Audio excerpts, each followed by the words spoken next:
Cool. All righty. Are we ready for the next one? Yeah.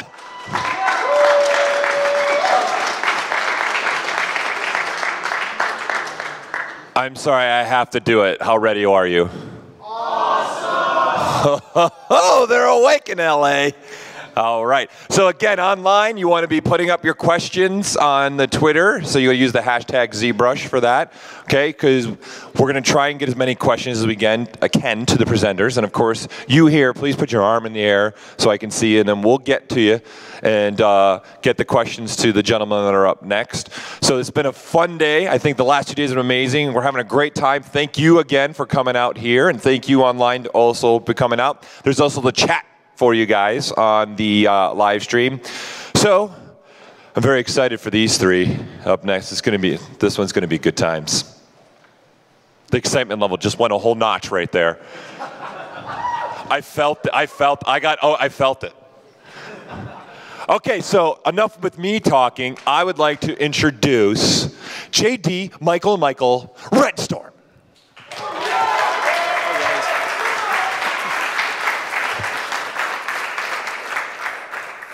All right, so we'll go ahead and start this thing.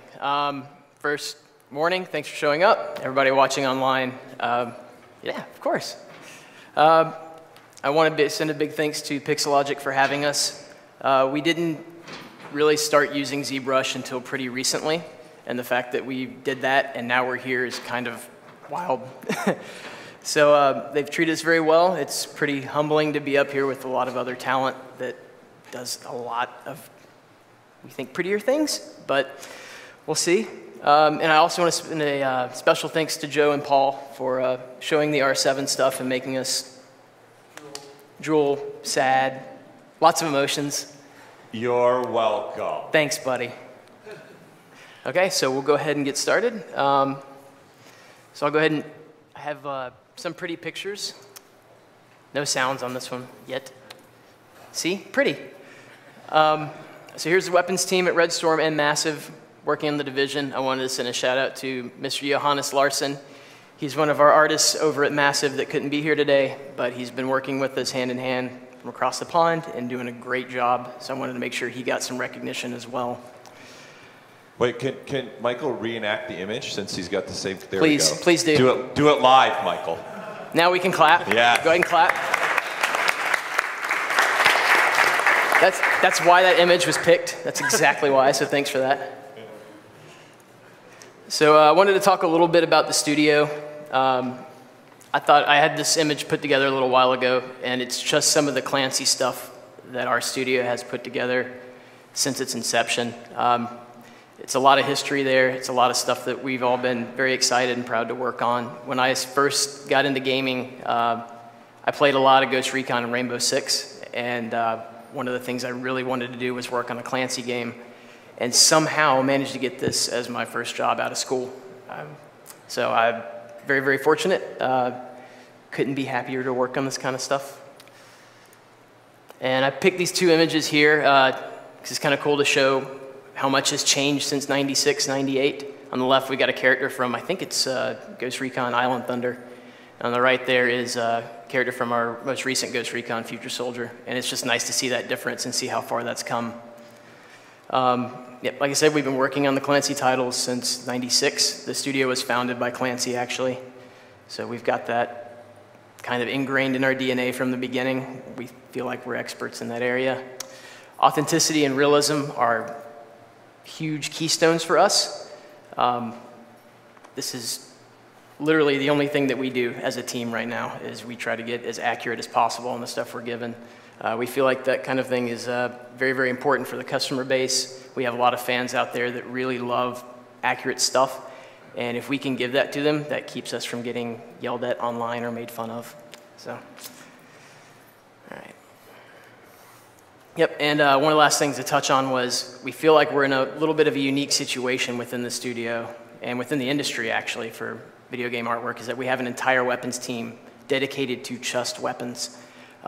In the past, we know we've heard some people say their character artists usually do that kind of thing. Maybe the environment prop guys will get on some of it, but we have a team here that does nothing but weapons, and we've been doing it for a combined, what, 15 years or something like that total. So, yeah. Okay, so the last game that we worked on where we actually got pushed a little bit to the forefront was Future Soldier. A little early on in the project, someone came up to us and said, wouldn't it be cool if we take all these guns you guys make and break them apart? We went, yeah, that'd be great. We should probably do that. So a little later into the project, we started trying to figure out what we could do to break these things apart and realized that our workflow was a little slower than we'd liked and was not quite working out for us. We had to start doing internal parts. We had to start showing off a lot more things than we've ever shown before. And that started to cause a few issues. We ended up shipping with about 50 weapons and 18 different attachments, made for a massive amount of work, and it was a little difficult to reuse some of the assets from previous gen. So we needed a little bit of a new workflow. But that brings me to this right now. Currently, we've been picked up to work on The Division. We're helping with a couple of different studios. We have massive UV Newcastle, which I guess is Reflections, and us. So we have teams all around the world working on this one game, and I figured I'd go ahead and show the E3 2014 gameplay footage in case you guys have not actually seen it. So.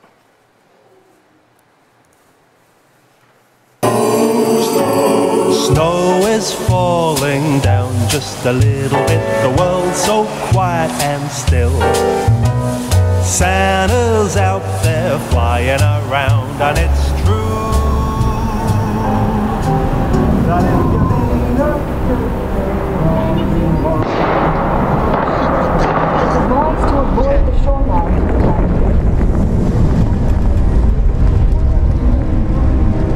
Okay, I know where we are. I'm setting the waypoint to the base. Check your map. Sir, I think we found the hijacked one. We have a ship, you hear me? They've rolled through the subway tunnels. I don't know. Looks like it's pretty close. Alright, follow me. It's this way.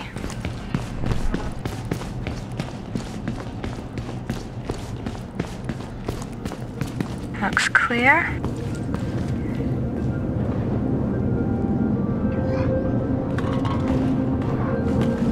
I'm getting a reading over here.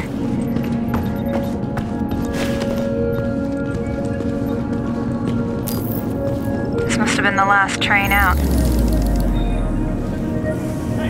Looks like everybody panicked.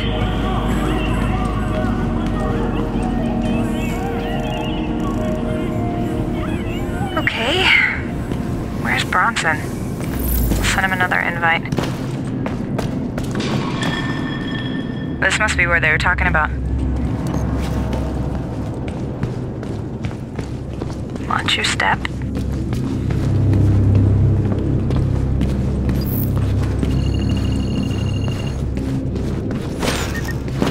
There you are. Hey guys, I brought Chris. Hey, Chris. Hey, scoping out the area up ahead. Okay, we're about to unlock my base. It's up here on the right.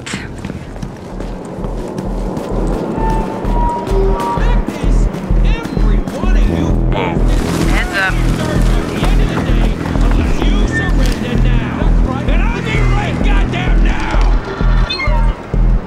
Alright, so what do we got here? The lead's by the base and it's behind the truck. I'm marking them up for you now. Okay, let's take these guys out first, as quietly as possible. Alright, I have Tesla and Pulse up. Alright, Ryan, let's change up our skills. Just check. Yeah, whatever.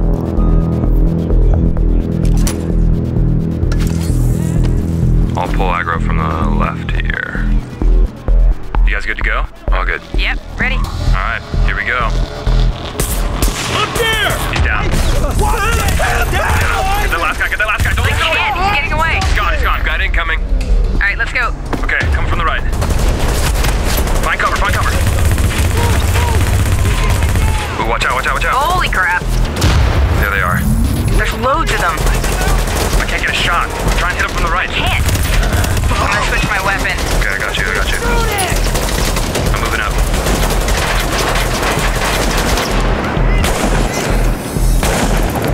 I can't see! I'm moving up. Okay. Chris, can you mark some of these guys? Ryan's got trouble. I can't move, I'm pinned. Gotta hit him, Chris. It's all you, dude. Yeah, I'm on it. Light him up.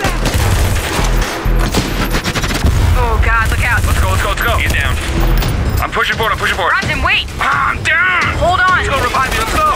Oh, there's a guy right behind me.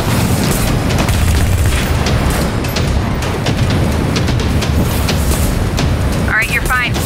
Get up. Okay, last two. Hit him, hit him, hit him. Turret's down. Get this guy on the left. Good. Okay, go, go. We gotta move up forward. Last one. Keep the pressure on. Piece of this? Whoa, whoa, whoa. Wait for him to reload. This guy's nuts. You better pay! Somebody do something. I'm gonna make you big! Yeah! No, no, no, no, no, no, no. Come on. Yes. That is the last one. Good game, guys. Okay, that was good. Welcome, guys. So this is the base of operations. Sweet home, huh? Yeah, that's what I was thinking. But it's huge. Let's try to get medical online first.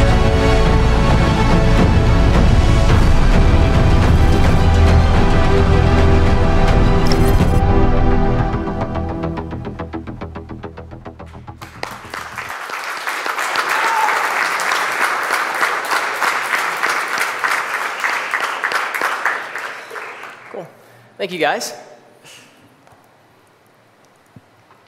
Okay, so now I'll talk a little bit about how Zbrush has fit into our pipeline for the division as far as the weapons go anyway. Like I mentioned earlier a little bit during some of the Future Soldier stuff, that once we started getting into a big list of weapons and assets, we needed a quicker, cleaner, better pipeline, and this is what I'm going to touch on a little bit. So previously, we've used 3ds Max for doing our high-res weapons. There's some issues with that sometimes, speed being the main thing right now. I thought this was a good image to show some of the complexity of the previous way we were doing weapons. We were trying to get every detail we could in because of how much we love the accuracy and the authenticity of this stuff, but it's a lot of work. All that stuff is continuous meshes. There's no free-floating geometry over it to fake normals. That's all built the way it would be built. It's very, very time-consuming. There's a ton of geometry there. There's not a whole lot of flexibility for changing the asset once you're done with it, because, I mean, looking at the side of the receiver right here, I mean, if you need to change something, if something doesn't flow, there's a million edges you have to go back in and redo now. And when we get to do our normal map bakes, I'm sure a lot of people are aware, if you have something modeled perfectly and you project it down to normals, if the edges are too sharp, there's not really any point to it, it doesn't read well. So we have to smooth that stuff out. Doing that with something modeled like this is very difficult. So we can either have it very, very accurate and it bakes poorly, or it bakes really well and it's not accurate anymore. And having both of those assets, that's two completely different assets at this point. So, Dynamesh. This came out, I think 2 years ago, something like that, and completely blew our minds. The fact that we could go in and use ZBrush and actually get a lot more of the clipping options, a lot more polishing features. We could actually start building a ton of geometry, merging it together. It completely changed everything for us. Mr. Clymer's favorite phrase, game changer. Just wanted to tell you that. Yeah, so this was a huge thing for us. It let us do quick edits, so if we suddenly need to change something on the weapon, it takes no time. We have, it's very, very easy for us to take the completely accurate weapon, smooth it out a little bit, get the normal map version, retain the details that we know we need to retain, and then revert back to a completely accurate weapon later. This is great because this gives us a library of stuff that we can use across multiple projects now. So if we need a third-person shooter, a first-person shooter, a cinematic for another team, we have this ready to go, and we can change it very quickly and adapt it to whatever game we're putting it to, as opposed to just making it for this one game and then being completely done with it. So, that being said, we're going to start showing some stuff actually in ZBrush, and this is the first time any of these two weapons that we're talking about today have actually been shown, I think. So, it's kind of fun. Yeah, there we go. JD, they have some stuff. You could do like this. Oh, really? Oh, wait, I'll save that for a better part. I have a plan for this. All right, hold on. Okay. So this is one of the weapons that we have currently in the division as soon as I wake it up. It's a little unhappy with me right now. This is a weapon called an LVOA. It's based off of an M4. And it's actually really fun to point this out because the library system works really well for this. We have an M4 already made, and this is on the same platform. We can start modifying smaller pieces and smaller proportions to make this into the new asset because of Dynamesh, instead of starting over completely from scratch. So one of the things that we really enjoy doing, and that's been really helpful for us in the past, since Gunsmith on Future Soldier, when the weapons break apart, we need the inside of these things. We have to show different pieces, we have to show different, like the gas systems, the triggers. If the player needs to modify it, we need to be able to show it. So in order to future-proof our library as much as you can in the digital age anyway, we wanted to see if we could do that. So now can I do it? Is this? Awesome. You're all about it. So there's all of our broken stuff. In order to make sure that we could use this for whatever we needed to in the future, we went ahead and modeled everything we actually could. So you'll actually notice on the inside of the receiver, they're cut in the way they should be. There's actually threads where it meets up with the barrel nut in the barrel.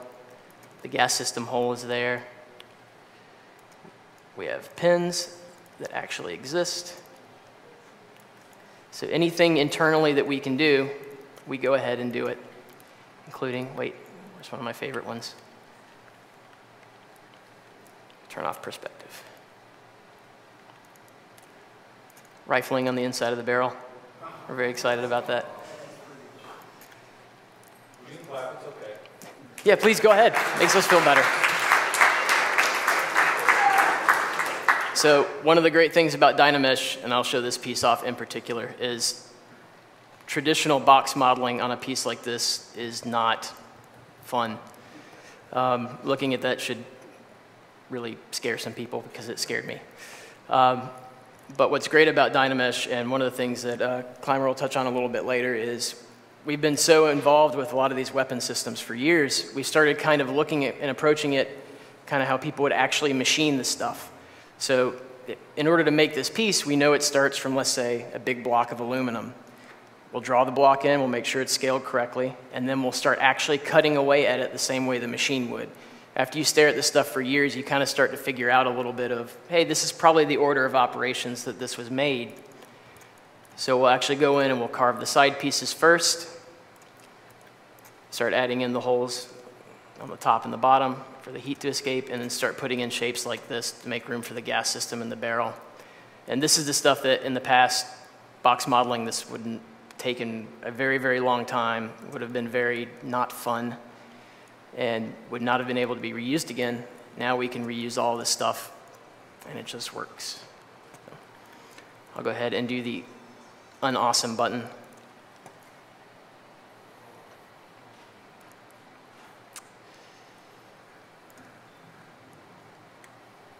Sorry. There we go. So with that being said, I'm going to go ahead and turn it over to Mr. Michael Galley right here to show how we do some of the hard surface operations inside of ZBrush for the weapon systems. So.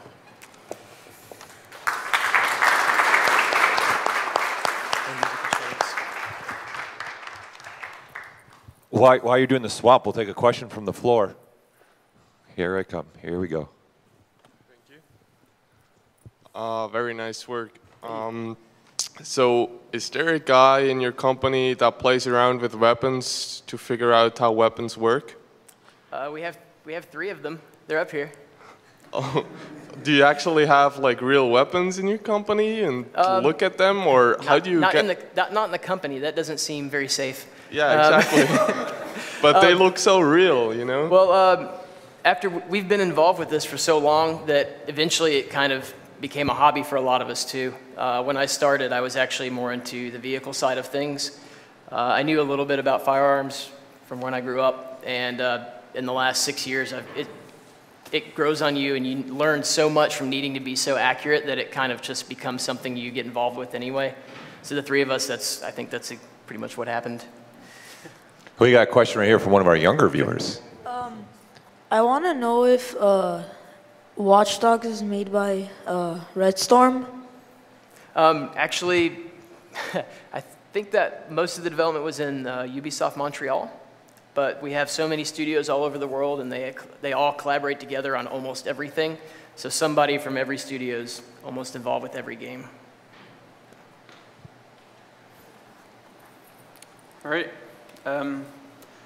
Again, as JD mentioned, thanks guys for coming out. We really appreciate it, and we're very excited for the opportunity to show you guys some of this stuff.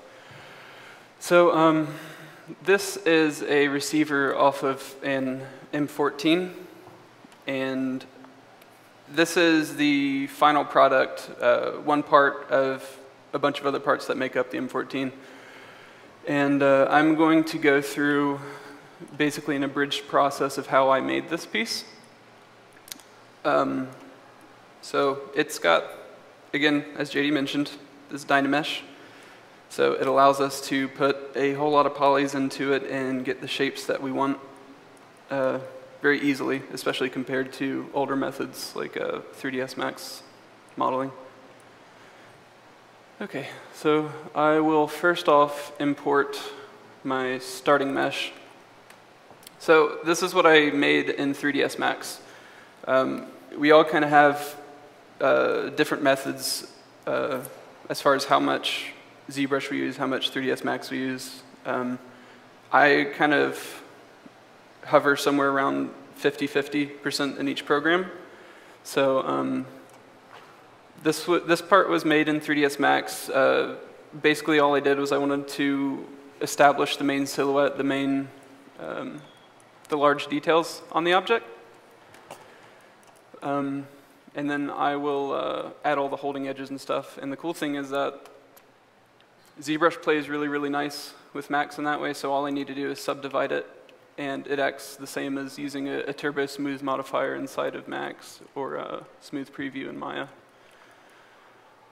So after I get the object to about this point inside of Max, what I'll start doing is I will create the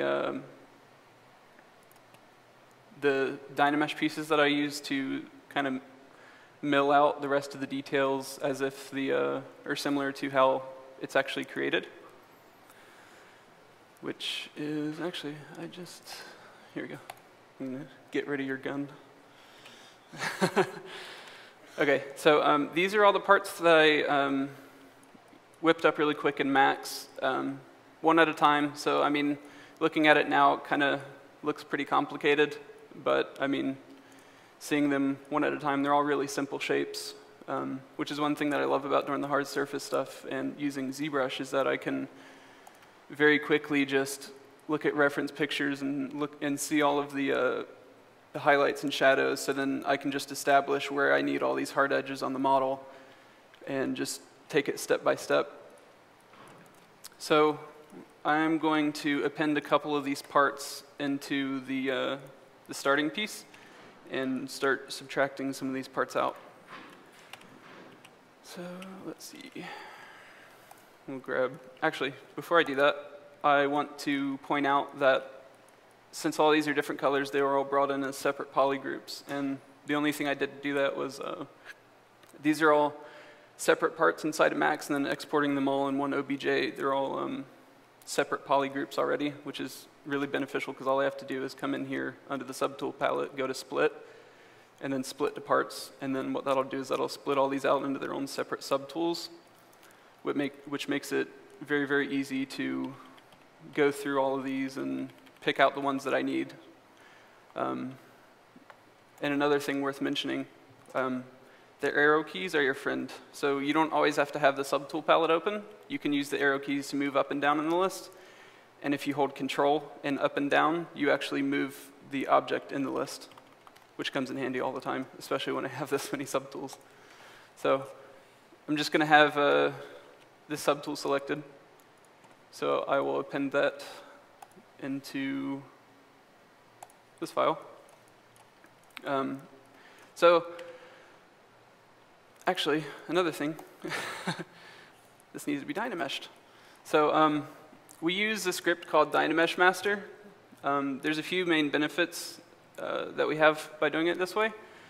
So typically the regular Dynamesh, the way it works is you set your resolution and then you Dynamesh it and it puts those polys on it. But the only kind of downside to that for our use is that it's relative to other objects in the scene. So if I have this receiver and then I have another small little bolt, say I want to put a really high resolution on the receiver, but the bolt has a ton of detail too, so I would want to put all that a lot of polys on the bolt too. But sometimes with the limitations of the default Dynamesh, it'll not allow me to put as much polys as I may need. So I'm going to Dynamesh this at about 3 million, which is normally a pretty good number for us to be able to work with and subtract out parts and add our details when we need it. Okay, so that process is already done.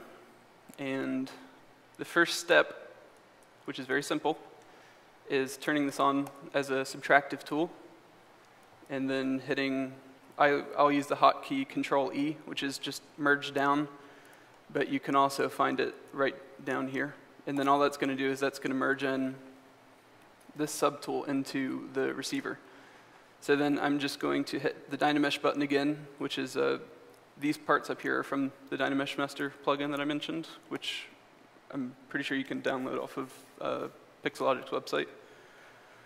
And then all that's going to do is that's going to subtract that front part out of the receiver, which is just the starting process of kind of milling out the more complex shapes of the receiver. All right, so there we go. So it's, as you can see, it's really simple to make complex shapes, just taking it a step at a time, making these simple shapes in Max, or now with the 4R7 stuff with ZBrush now, which will be awesome. But sometimes when I will go through this step, I'll like to duplicate it, or duplicate my subtool. Actually, I subdivided. I forgot a key there. So Control-Shift-D, all I did is I just duplicated the subtool, and I will go over a little bit why I did that a little later. It's mainly for detail preservation. But I am now going to just bring in a couple more parts and just subtract a couple more so you can kind of see a little more of the process of slowly taking out all these details from the mesh. Grab that one, and this guy here.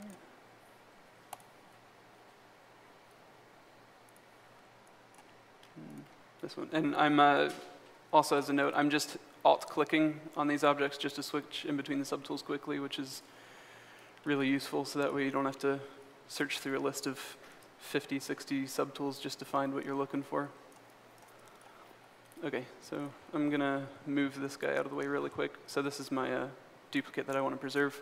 And another little trick with a little bit of organization is that if you actually use the Shift key, and then these arrows, what it'll do is that'll go to the extents of the list, so hitting it will go to the bottom. And then being at the top, I can shift and hit on the move one, and it'll move that subtool down to the bottom. So sometimes if you have something that you want to duplicate that you want to kind of just get out of the way, you can just duplicate it and then shift click on the arrow to just move it to the bottom so you don't accidentally touch it.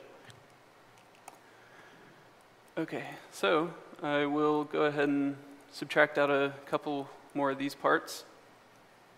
And again, it's just hitting Control-E to merge those in, subtracting them out, and just re-hitting the Dynamesh button. It's tons easier than the way that we used to do it. I mean, it's being able to not worry about topology as you just focus on small little, like just this one corner of the object. It's very, very, very beneficial for us. I got a question from the Twitter feed while we're waiting for that. Okay. Mako wants to know, how do you keep the edges and the good hard surface details when you make new retopology? That's a really good question, and that's actually pretty much the main reason why I duplicated it after I did that first subtraction, because what it's going to allow me to do is I will be able to reproject those details from some of the older versions back onto the current one. So say I re-dynamesh something 30 times, 40 times, sometimes you kind of get a little bit of a sometimes you get a little bit of deterioration on some of the original edges. And what I'll do is, after having that first piece when it's just freshly subdivided and it's got the crisp edges, it really allows me quickly to just polish in, or excuse me, project back in the details where I need them. So if there's any kind of issues on any of the edges, I can bring them back in and keep those details from the original version. And I'm just going to open these files back up. So right here. This one actually may be a little bit ahead, but so these are just after a couple more subtractions, and that's also taking out this piece, which is where the iron sight sits. So not everything has to be made in Max to do all this Dynamesh stuff. There's a lot of stuff inside of ZBrush that makes it really simple to just insert cylinders, insert cubes, stretch them out to the shape you need them, and then use those as the Dynamesh shapes. So this part is actually cut inside because there is a, that's the wrong one. Let's see. There is a hole that's cut all the way through to where the iron sights rotate on. I'll just do it this way because I don't see my brush. So I will append this regular cylinder in, but normally when you have insert multi-mesh tools, it's very simple. You just drag it in, draws it right on the object, and you can place it right where you need it, and then just shrink it down, get it into place, and then subtract it out pretty much. So I'm just going to position this quickly, semi-quickly, as quickly as my mouse allows. So I'm just going to stretch this out and then go to the side, make sure that and again, this would be another situation where for R7, snapping the pivot will be awesome. So scale this down to the approximate size, about where I want it. And maybe a little smaller. Okay. And then put that back through here. There we go. Okay, so obviously this is faceted, so I'm going to want to smooth it out a little bit. And I'm not really worried about the smoothness over here because it doesn't affect the Dynamesh operation since it's just going to be subtracting out of the receiver. So I'm going to just subtract that piece out really quick. Change my Dynamesh resolution again. And I don't know if I mentioned it before, but another benefit of using the Dynamesh master script is that you can actually set an actual number. So say you need something that sit exactly at 6 million polys or something like that. It's super easy to put 5 million on the receiver and then put another 4 million on a little bolt that you need to add all these little details to. So it's very, very helpful for us, and we'd be a little lost without it. Okay, so while this is going, the next thing that I'm going to kind of do is additive stuff, which is even simpler than the subtractive operations. I mean, it's literally just merging it in and then Dynameshing it, and it's very, very simple to, I mean, that's literally the steps. Merge it and Dynamesh it. You got a question here from the floor. Okay. Hey, this is really, really awesome. I just wanted to ask, when you're bringing stuff in from Max into ZBrush, and you have all of these different Boolean objects that you're going to be using in order to create those, how do you keep organized? How do I keep them organized? Yeah, keep them organized. You just bring them in as one OBJ and then split, and then, or do you are you constantly bringing in pieces or recreating pieces? Do you save the scraps? Do you make it one off every time? Sure, it's kind of dependent on the part that I'm working on, but for this one specifically, I just kind of like, it was about as messy as it looked in here. It was kind of clustered inside of Max, but I would just hide it while I'm working on a different piece, come back to it, and I'll either export it all as one OBJ, which is, as I mentioned before, having all the different polygroups makes it super easy to separate it all out. Or I'll sometimes, if it's either fewer parts or something, I'll just use GoZ, send it straight over to ZBrush, and then append it back into the subtool that I'm working on. Does that answer your question? Yeah. Okay. So another benefit of using Dynamesh and the subtractive pieces and everything is that it actually it creates polygroups based off of each operation, which can really come in handy sometimes, like this right here, just this little inside ring part. I can control-click on that, and it's going to select that polygroup and hide the rest of the polygroups. This can be really beneficial because what it will allow me to do is I can hit, not that one, I can hit S-pivot, which will set the pivot to the visible polygons.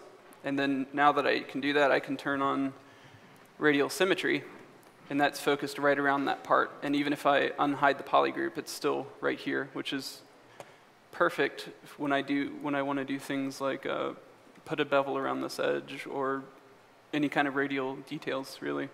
And another thing to note is that, as you can see, this capped out at 40 for the radial symmetry, but it's kind of a weird fix. But if you turn on another axis and then turn it off, you can switch it back up to 100, which sometimes you need to get that extra little bit of fidelity. So one brush that I will use a lot while working on this stuff is hard polish, because what it allows me to do is that it's really awesome for creating bevels and getting a nice little sharp edge on things. But one thing to look out for when you're working on it is that you want to kind of smooth your edges sometimes, because if it's too hard, it'll try to pick the normal of the edge, so you'll either end up getting this side or this side, which you don't really want. So I'm just going to smooth this out a little bit. And let's say I want to put a chamfer on this. I'm just going to go through with H-polish and just, let me smooth that a little bit more. And then go in here like that. And then, I mean, it's very, very, very simple to get these kinds of details on things. But on the real M14, it doesn't have that. So I'm going to leave it off. But one thing it does have is a kind of little ridged star pattern on the side right here. So, which you'll see in some of the later versions of how I did that. So I'm just going to go with pretty small brush size, but all I want to do is just, I'll start about here. And I'm just using the standard brush. I'm just going to draw that in right here. And so it's really useful to get all these kinds of quick, what would be very complex details to do in the actual model, which, going back to what JD mentioned, it's awesome being able to put all this stuff in the high res rather than leaving it to the texture, because down the road when we're doing a first person gun that needs all this kind of high res detail, we have it available to us. So we definitely try to put as much detail in this stuff as we can to future proof it. Actually I need to add some things in here real quick. So let me import the Dynamesh stuff back in, since I crashed and that's not in here anymore. Perfect time for a question. Okay. Here on the floor. Hi. I was wondering how it is that you go about checking your references. You said you don't get the guns for real, which makes sense. But so how do you go about making sure that everything's correct and measuring it up and making sure everything fits so you don't get yelled at on the internet? It's kind of hard to say sometimes, because there's a lot of different kinds of reference online. Sometimes there's tons of reference and we can find exact specifications for tons of guns, but sometimes when you're working with ones that aren't so common, you have to not necessarily do guesswork, but kind of compare it. For example, there was a different gun that I worked on that was somewhat uncommon, but I know the caliber of it. So what I'll do is I'll start with the actual diameter of the inside of the barrel, and then I'll have a reference image in. So I know that the diameter of the barrel is absolutely perfect because it's measured. And I'll start from there and just like work my way back, so that way I have a starting point from a measurement. But sometimes you don't always have those resources, but we'll just have to do our best with it and try to get the best results that we can. Yeah, that was perfect, because I think you might have just answered the next question from Jason on Twitter. It was asked, but maybe there's more here, so I'm going to ask it anyways. When working with real-world assets like weapons, how do you guys manage keeping all the gun parts to scale? So that's pretty much what you're doing to try and keep the weapons to scale? Mm-hmm. Yeah, we definitely pride ourselves in making these things as authentic. Jason, Michael's that good. He knew what your question was in advance. It's completely intentional. Oh, actually, this is a good segue as to why you need to clear the pivot before you bring something back in, because it will mess up your world space if you don't reset that. So that's where it's supposed to be. So I need to hit C pivot to set it back. So now that that's back, all I'm going to do is I'm going to merge this piece in real quick, just Dynamesh. And you don't have to worry about Dynameshing the parts that you're adding or subtracting usually. So these are all just subdivided. And just because they're smooth, Dynamesh is going to take care of cleaning up all those polys and merging it all with the rest of the receiver. So once this is done, I'm going to show a little bit of the process of cleaning up some of the edges, as someone asked earlier. So the main brushes I'll use for cleanup are the planar flatten brush and the smooth brush, really. I mean, after getting all of these hard edges in here, sometimes it can be a little difficult to keep them from getting distorted. As you can actually see up here, this is the kind of stuff that sometimes happens if you keep Dynameshing something over and over and over. And what I mentioned before about duplicating that original piece.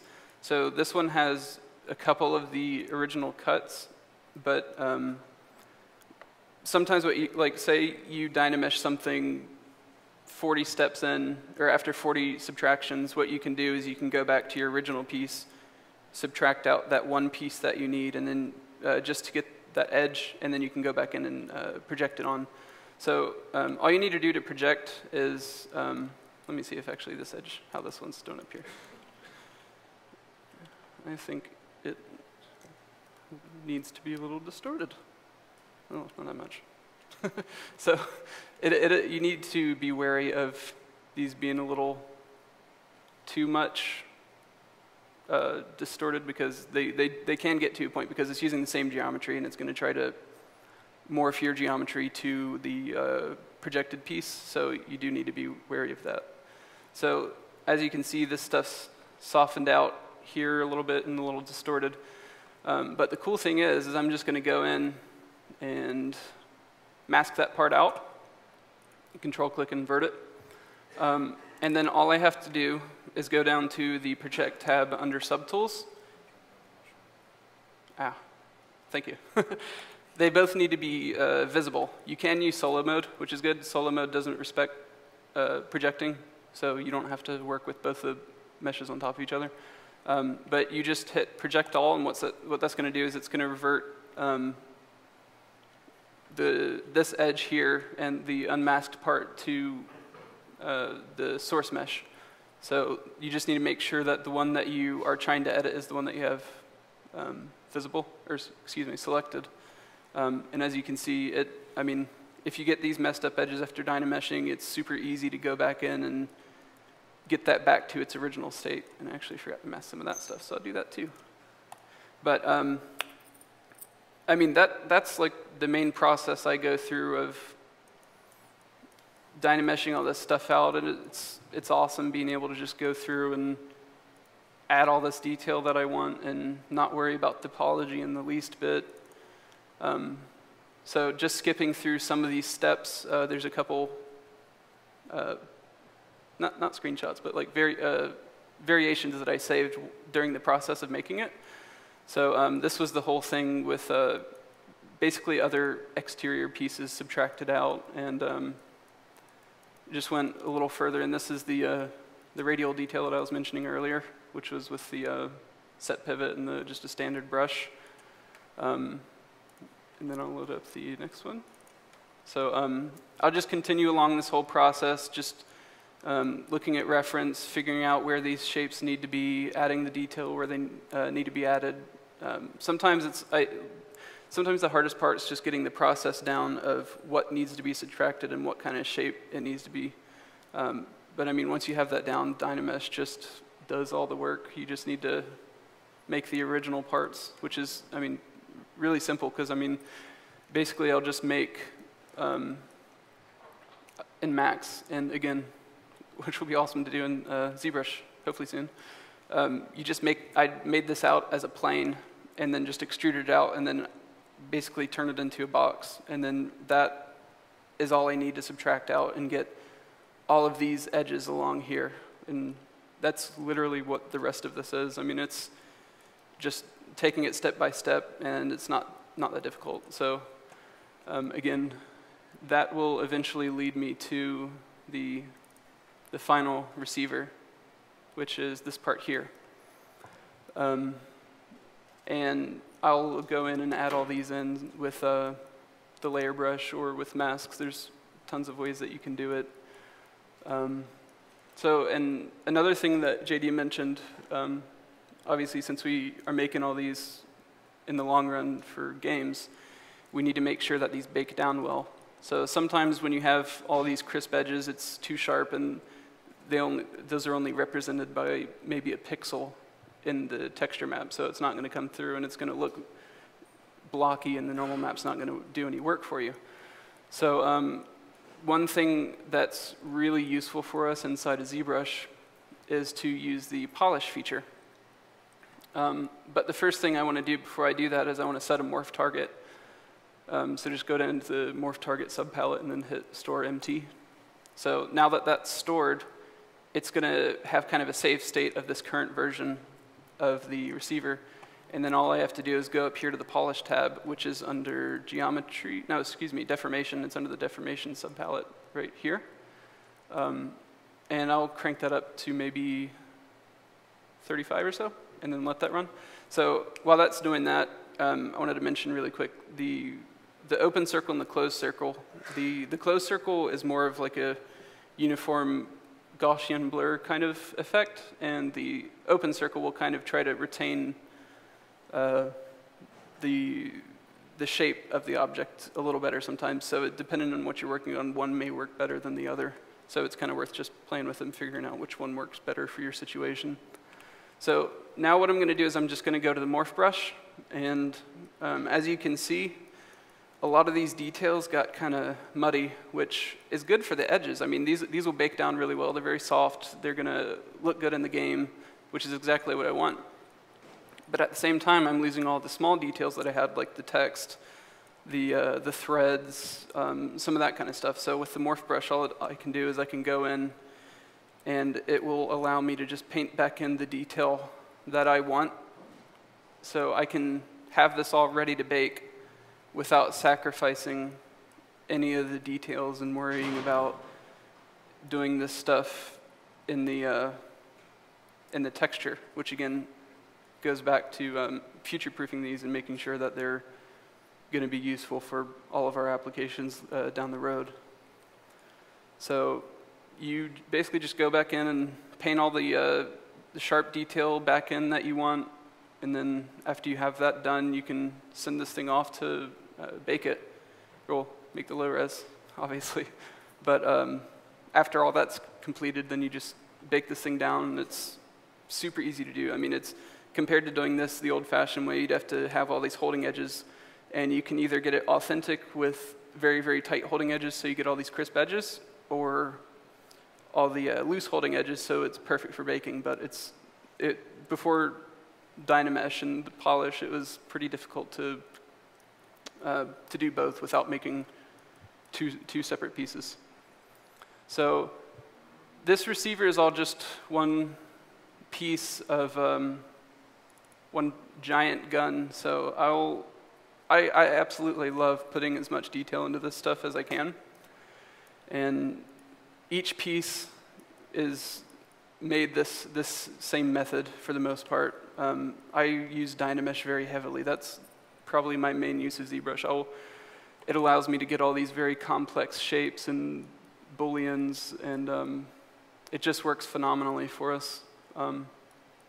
And we just strive to make as much detail as we can and just go crazy on these things because it's fun for us. And one thing I need to show, because it keeps coming up from my colleagues. So I'm going to just go ahead and hit the expose button.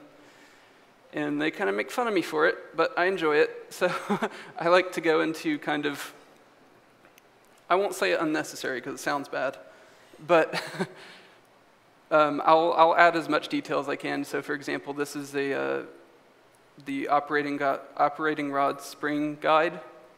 And I like to do small little details like making sure it has that little bit of wobble in it, and very small stuff like that. Keep in mind that this will never be seen by anybody, probably not even myself anymore. But, well, a couple thousand people just saw it, so you're good right there. Yeah. There you go.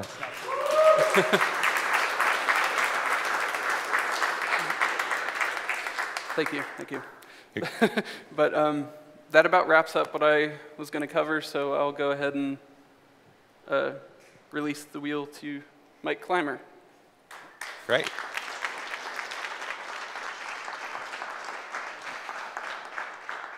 And while you're doing that, I got Ara here that has a question for you guys. Thanks, Will. Quick question. When you do your Booleans, do you usually do them individually? So you basically subtract, or do you combine a whole bunch of pieces and then subtract all of those at once? That's, again, a very good question. But sometimes there will be some issues with Dynamesh if you try to subtract multiple things at once. The situation where that is applicable is if you have either parts that are intersecting with each other, or if it's something contiguous, because otherwise it'll just subtract one and it'll add the other one. So for example, the two little triangle shaped parts on the bolt catch, if I wanted to subtract those, if I subtracted those at the same time, it wouldn't work because they're two separate elements, and it's going to subtract one of those out and it's going to add the other one. But addition, if you wanted to, again, I mean, I did add them both at the same time. That works a lot better. You can add, with Dynamesh, multiple things even if they're not connected, but subtracting, you want to make sure that if it's its own separate element and it's not intersecting with something, and even if it is intersecting something, it can kind of still give you some wonky results. But usually it's best to do it that way because it offers cleaner results and you don't have to worry about trying to go back and refix anything or re-Dynamesh something that went wrong.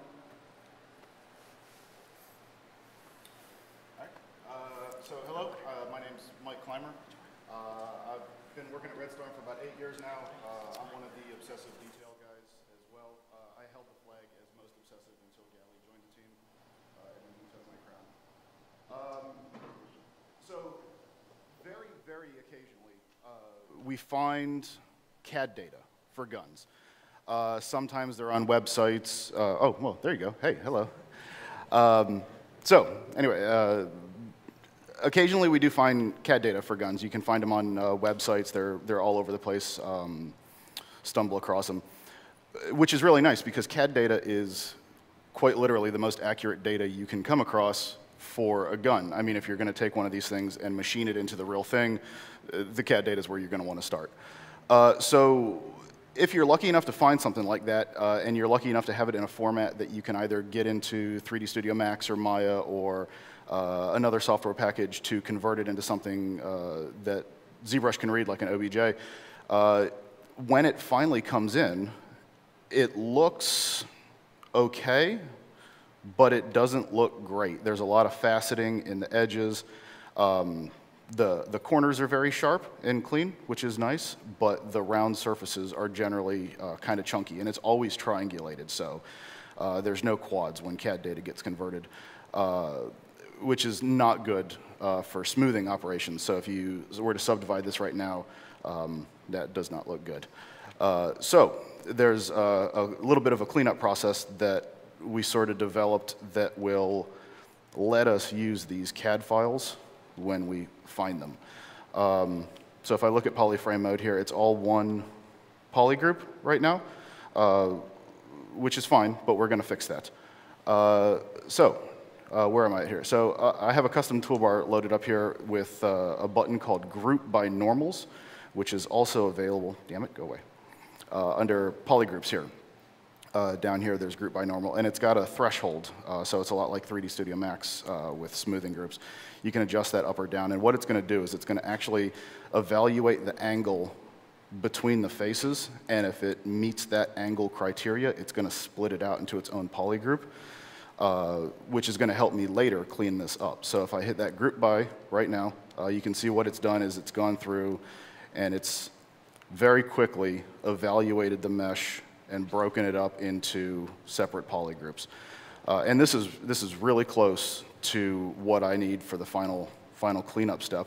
But you can see that there's a single polygroup right here for this front face, but this 45-degree bevel, the flat edge in here, and this next 45 degree, all maintained, one polygroup, because they didn't meet that 45-degree threshold.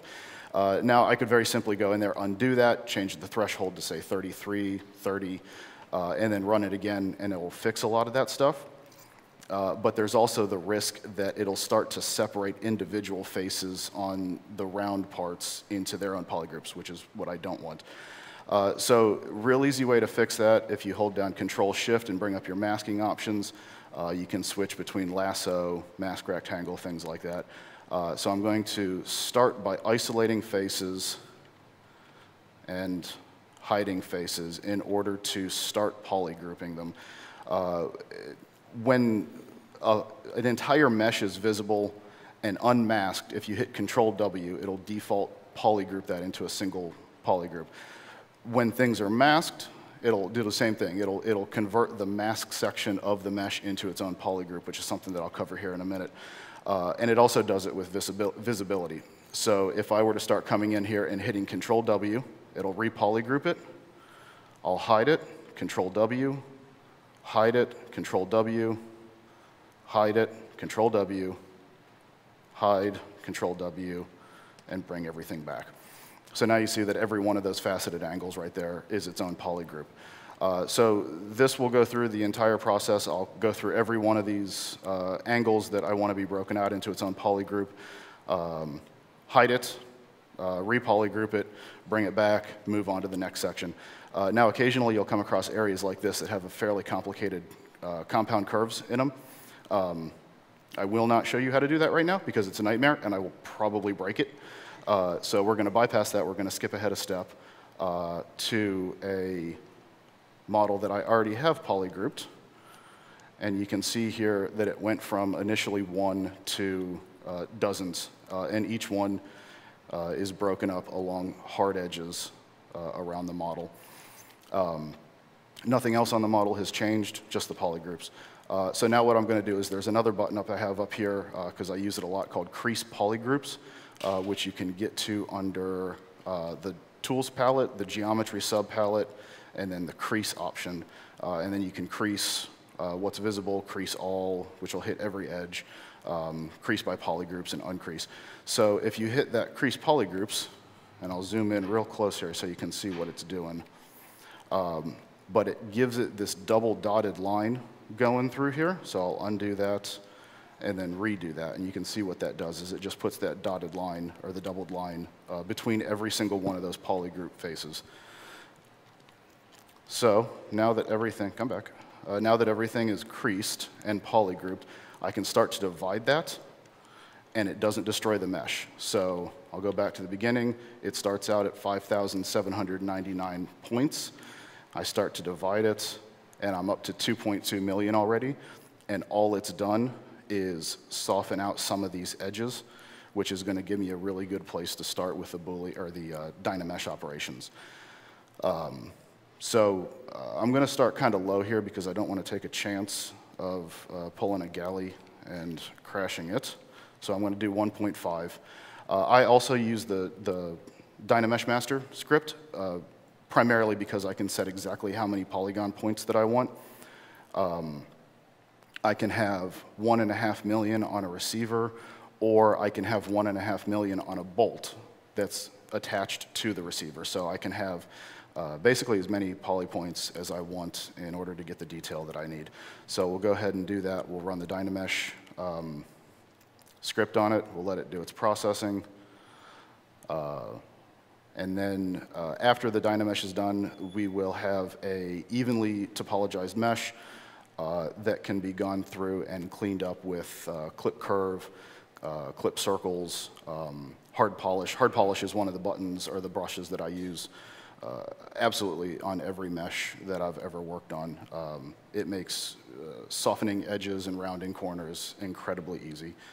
So this is taking its sweet time. Well, we'll take a question from Twitter then. Okay then. What do you say? All Sounds right. good to me. So Avi's asking, where do you get references for the weapons that you guys are doing? Google. Simple. Google image search. What, no Bing? What? Who's that? No, we just use image searching on the web. We do use programs to sort of organize and consolidate everything. So we can search through things with image tagging. So every time we come across an image that's going to be useful for reference, we'll save it, we'll put it on our servers, we'll go through and tag that image with keyword descriptors if it's an M14 or if it's a sniper rifle or if it's a scope, whatever it is. We'll tag it, we'll describe it, we'll organize it in folders, and then the next time somebody's working on something that they need reference of, let's say how the way paint gets damaged on a gun after it's been used for years, all they have to do is go into the program, type in paint, and it'll bring up every image that's been tagged with paint, and they can use that as reference to help.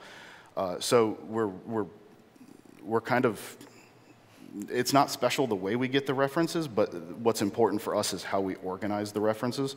The more organized you can be, the easier it is to find. The easier it is to find, the easier life is in the long run. We got another question here from the floor. Do you guys go to conferences though too, don't you? Military conferences? And yeah, we're actually really lucky because Fort Bragg is just south of us. They're like an hour south of us, which is one of the big Army bases in the area. And every now and again they have shows down there that you can go and see things that are on display and actually look at them up close and things like that. So yeah. Let's take a quick question from the floor. Okay. Yeah, I've got a couple questions about just the amount of massive data. Like, first, do you convert IGIS files, and is there a process for that? And the second thing is, these are massive amounts of millions of polygons, and do you guys have a limit in the game for your polygons? Oh, absolutely. The ZBrush stuff that we do is only ever used to bake normal maps off of, and to reference as we're building the low polys around them. So I look forward to the day when I can just dump a ZBrush model into a game and be done with it, because that's less work for me. But yeah, right now we have to retopologize, rebuild it. We'll bake it down into a normal map, and then that'll go in the game. And as far as the amount of data that you can put into the game, that all depends on the game and the platform that it's running on and the engine that it's running on and things like that. But generally speaking, our guns for shooter-type games can range between, say, 2,500 polygons, triangles, not quads, 2,500 triangles on the low side of things, all the way up to 10,000, 15,000 on the high side of things once you start putting scopes and bipods and grenade launchers and things like that on there. So there's a pretty wide range, but it just depends on what the platform is and what it's going to run on. Did that answer the question? Oh, yeah, there's, occasionally you'll come across those IGIS files. It's been a while since I converted one, but I think the last time I did it was in 3D Studio Max. There was an IGIS importer that I was able to bring it in there. If I remember right, it was kind of slow to do it, but you were able to get it and sort of set a little bit of resolution as far as how things were rounded out and softened, but you'll still end up going through this whole same process of converting it into something that's usable.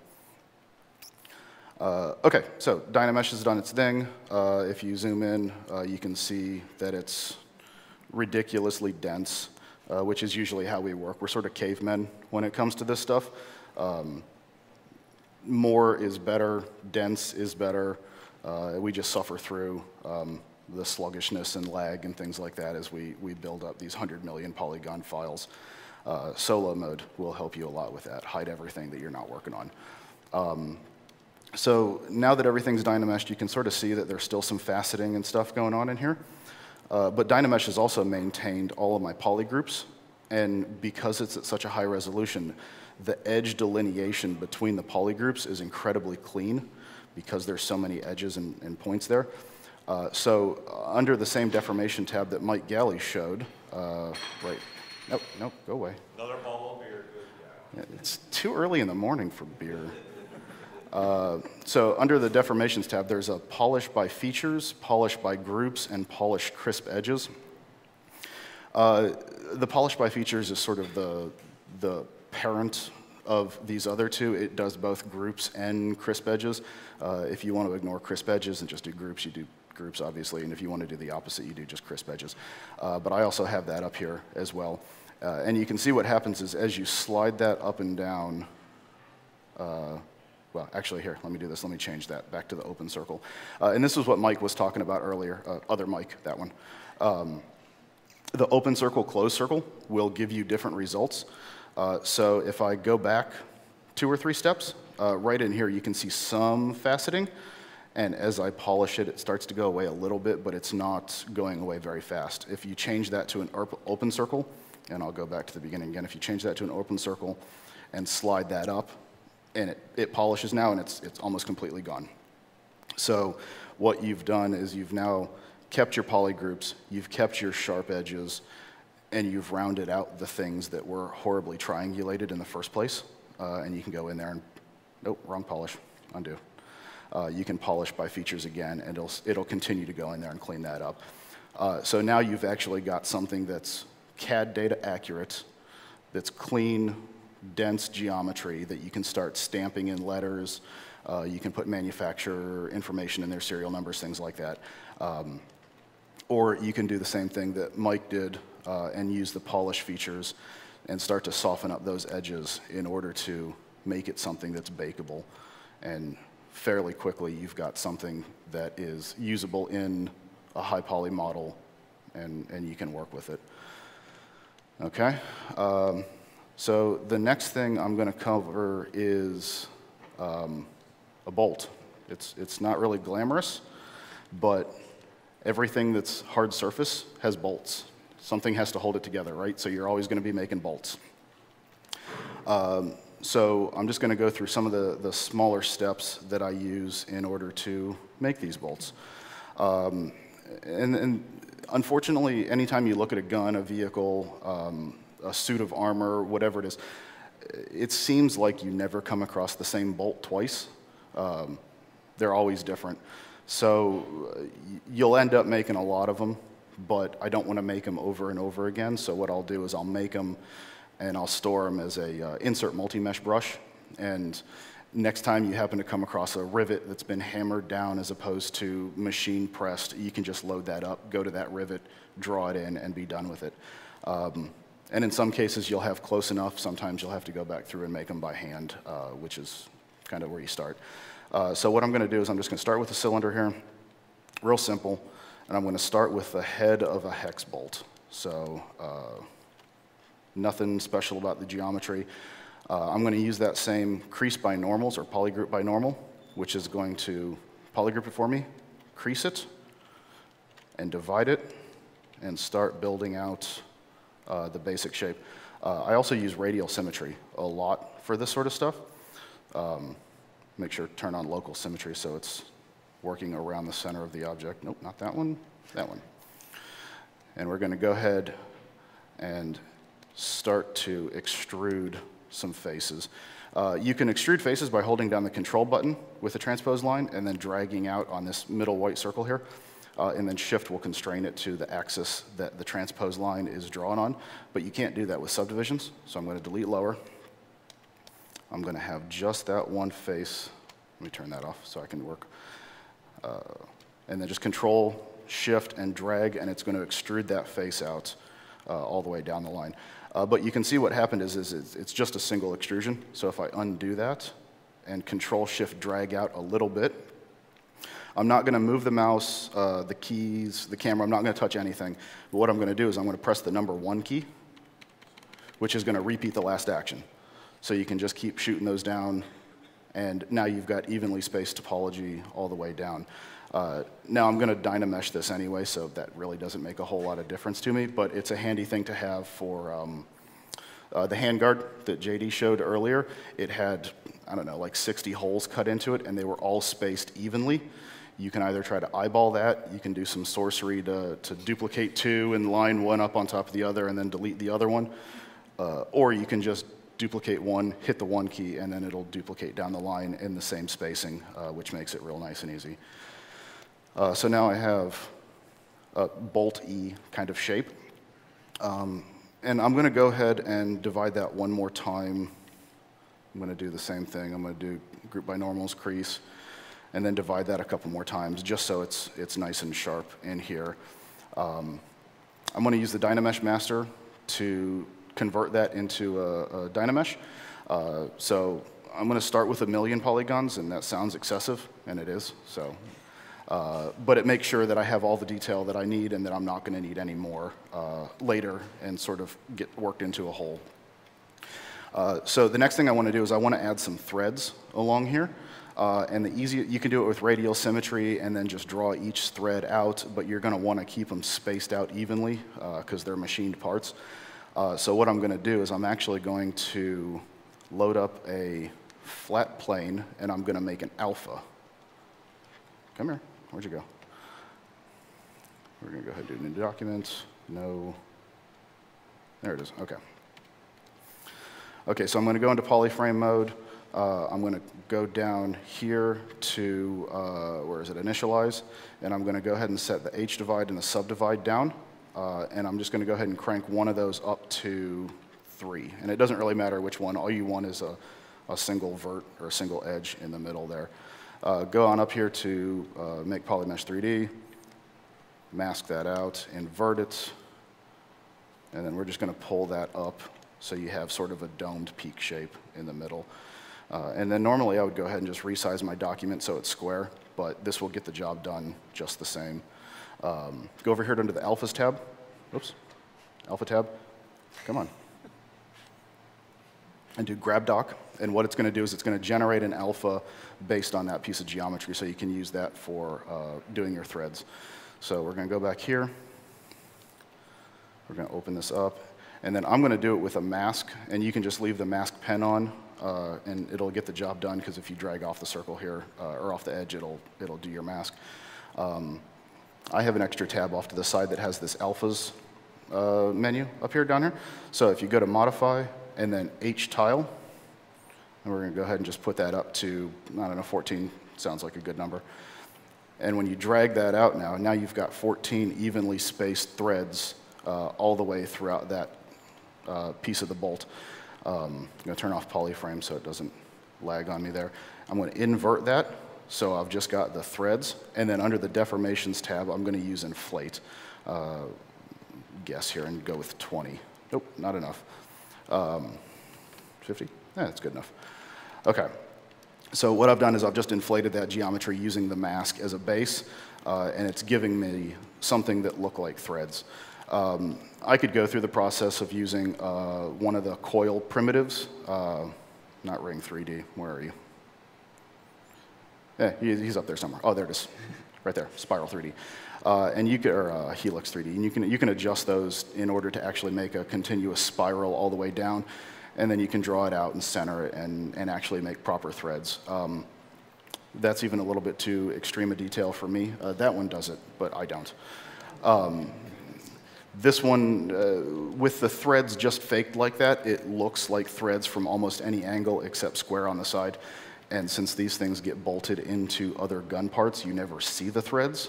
So I could just save all the time and not do this, but I do it anyway. So now you've got those threads in there, and we're going to want to make the actual hex head itself. So this is where I'm going to use radial symmetry again. I want to set that to 6 because it's a hex head. And then I'm going to just, nope, not that one. I'm going to drag out a mask, and it's going to give me that hex shape. I'm going to mask the rest of that stuff off. Invert it so just that hex is masked, and I'm going to hit Control W, which is going to give me a new poly group right there for that hex shape. Now I'll turn off symmetry because I don't need that anymore. Control Shift click will isolate just that hex, and then I'm going to use, go away, I'm going to use edge loops down here and then panel loops, which is going to help me extrude that shape in, but also clean up a bunch of these jagged edges around here. So I'm going to go down to panel loops, set that to 1, turn off double, turn on inner. I'm going to set the polish kind of high just so it softens things out a little bit. And I'm going to go ahead and modify this bevel curve here in order to give just a 45-degree angle. And then if I hit panel loops, you can see what it does is it puts a nice clean 45-degree edge shooting straight back into the hole. So it's a little bit too shallow for me, so I'm going to change that to 0.0, let's say 25. And I'm going to do the same thing. I'm going to hit panel loops. You'll start to get a little bit of warbles. It's just like any edge extrusion or bevel in any other modeling package. If you push it too much, it'll start to wobble and distort on you. So I'm just going to go ahead and put that back to 0.02 and then do that. And I can clean up some of that stuff later.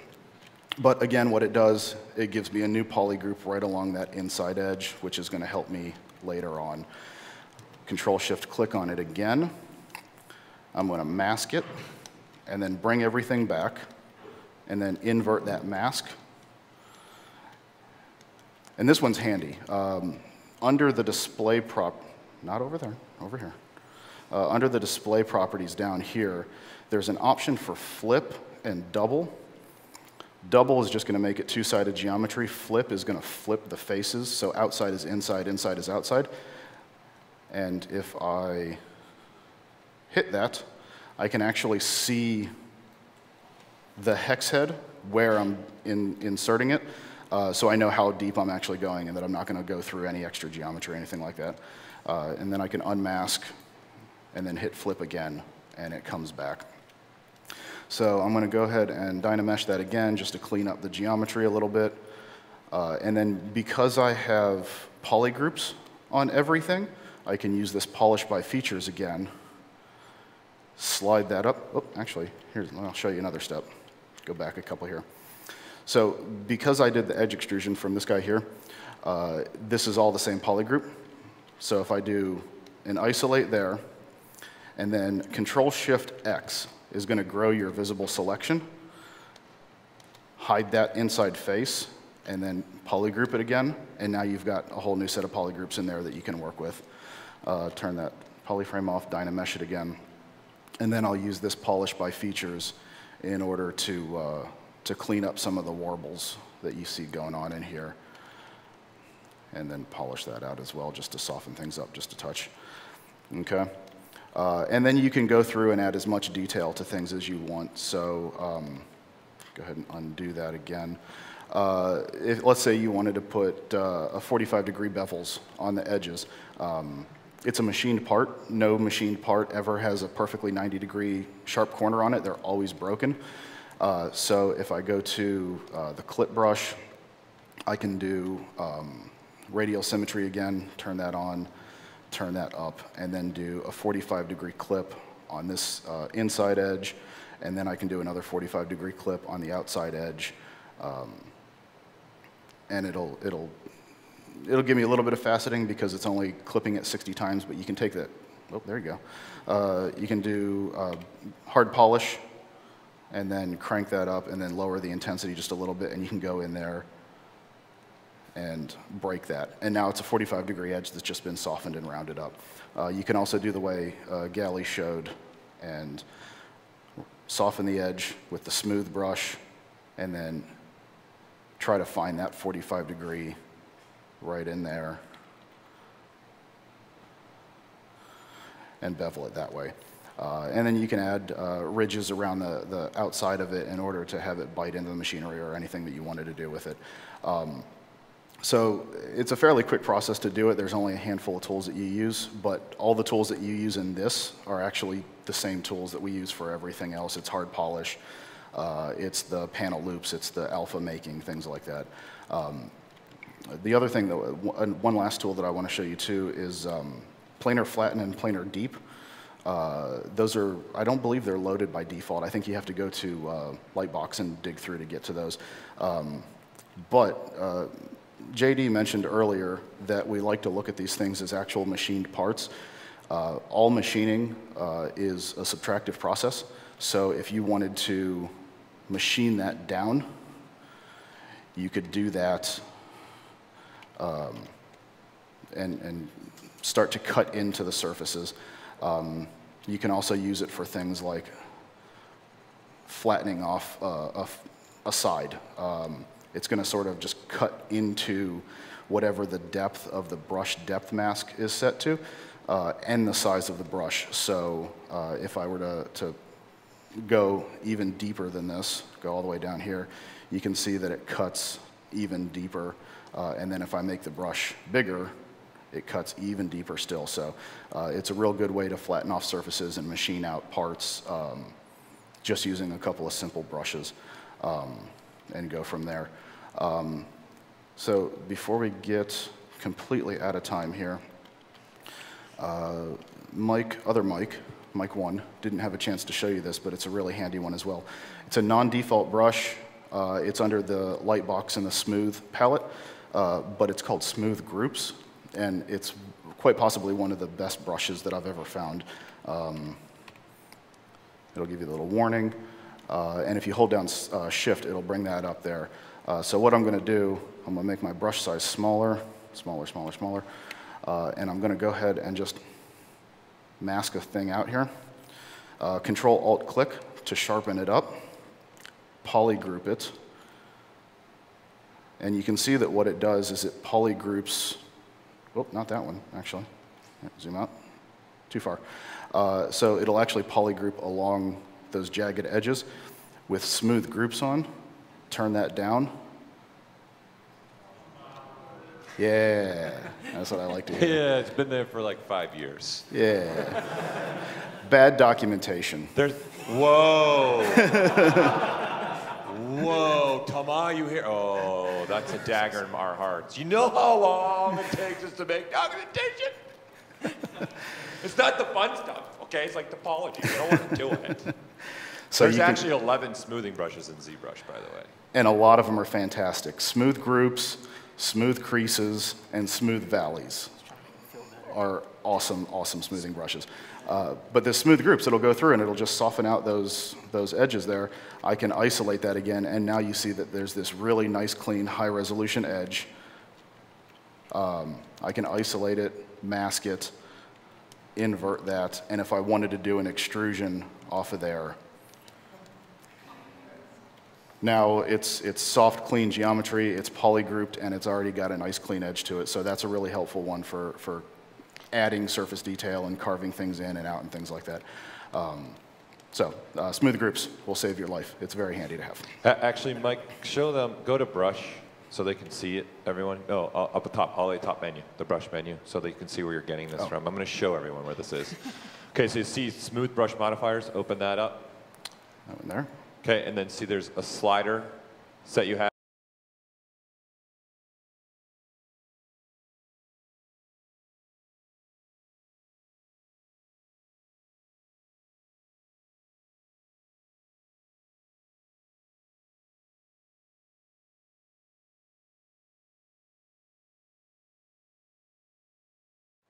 But they're pretty powerful, right? You can smooth things, you can extrude things, you can add panel loops, you can carve into surfaces. It's pretty straightforward, but it's just time consuming. It's meticulous. So that's it. Yeah.